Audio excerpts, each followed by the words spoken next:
You, John Fitzgerald Kennedy, do solemnly swear I, John Fitzgerald Kennedy, do solemnly swear that you will faithfully execute the office of President of the United States that I will faithfully execute the office of President of the United States and will, to the best of your ability, and will, to the best of my ability, preserve, protect, and defend the Constitution of the United States. preserve, protect, and defend the Constitution of the United States. So help you God.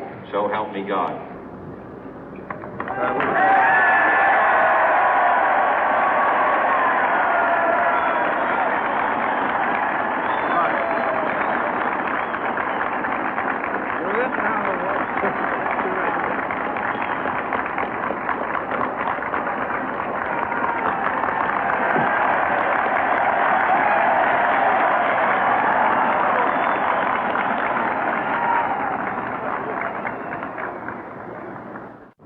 Vice President Johnson, Mr. Speaker, Mr. Chief Justice, President Eisenhower, Vice President Nixon, President Truman, Reverend clergy, fellow citizens.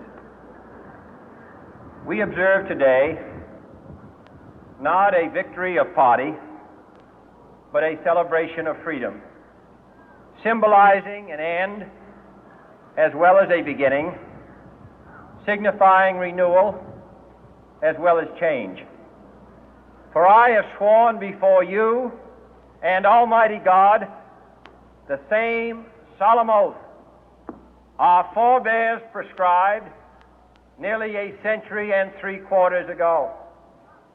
The world is very different now, for man holds in his mortal hands the power to abolish all forms of human poverty and all forms of human life. And yet the same revolutionary beliefs for which our forebears fought are still at issue around the globe. The belief that the rights of man come not from the generosity of the state, but from the hand of God. We dare not forget today that we are the heirs of that first revolution.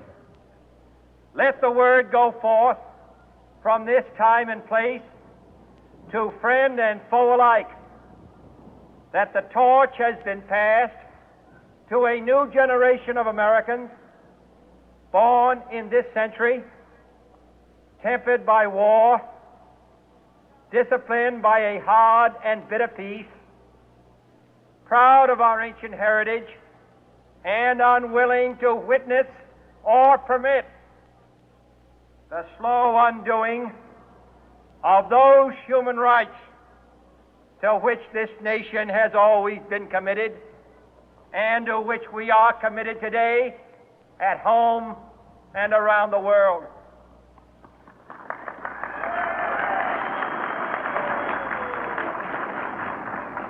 Let every nation know, whether it wishes us well or ill, that we shall pay any price, bear any burden, meet any hardship, support any friend, oppose any foe to assure the survival and the success of liberty.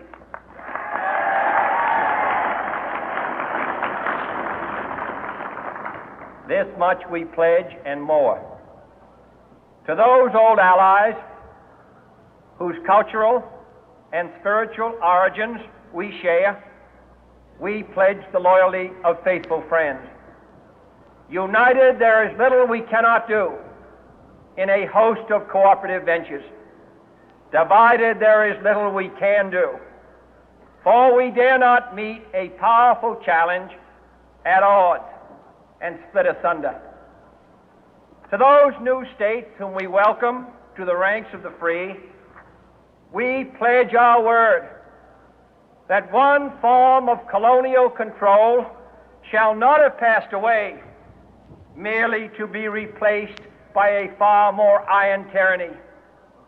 We shall not always expect to find them supporting our view, but we shall always hope to find them strongly supporting their own freedom, and to remember that in the past, those who foolishly sought power by riding the back of the tiger ended up inside.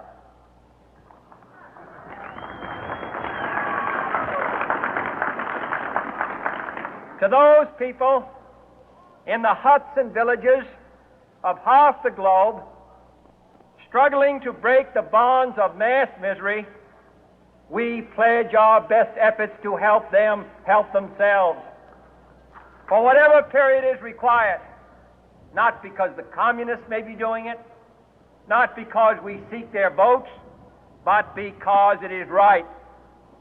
If a free society cannot help the many who are poor, it cannot save the few who are rich.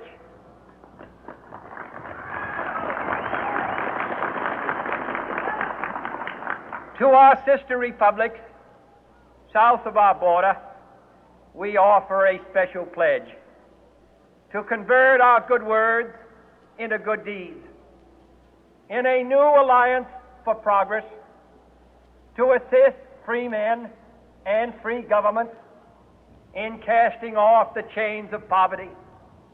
But this peaceful revolution of hope cannot become the prey of hostile powers. Let all our neighbors know that we shall join with them to oppose aggression or subversion anywhere in the Americas. And let every other power know that this hemisphere intends to remain the master of its own house.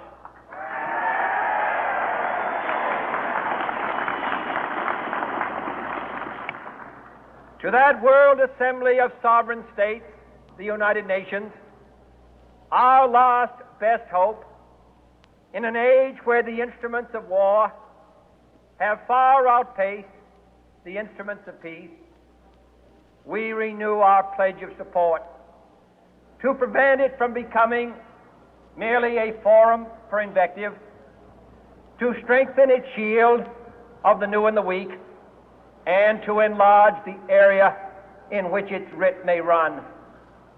Finally, to those nations who would make themselves our adversary, we offer not a pledge, but a request that both sides begin anew the quest for peace. Before the dark powers of destruction, unleashed by science, engulf all humanity in planned or accidental self-destruction, we dare not tempt them with weakness, for only when our arms are sufficient beyond doubt can we be certain beyond doubt that they will never be employed. But neither can two great and powerful groups of nations take comfort from our present course, both sides overburdened by the cost of modern weapons, both rightly alarmed by the steady spread of the deadly atom, yet both racing to alter that uncertain balance of terror that stays the hand of mankind's final war. So let us begin anew, remembering on both sides that civility is not a sign of weakness, and sincerity is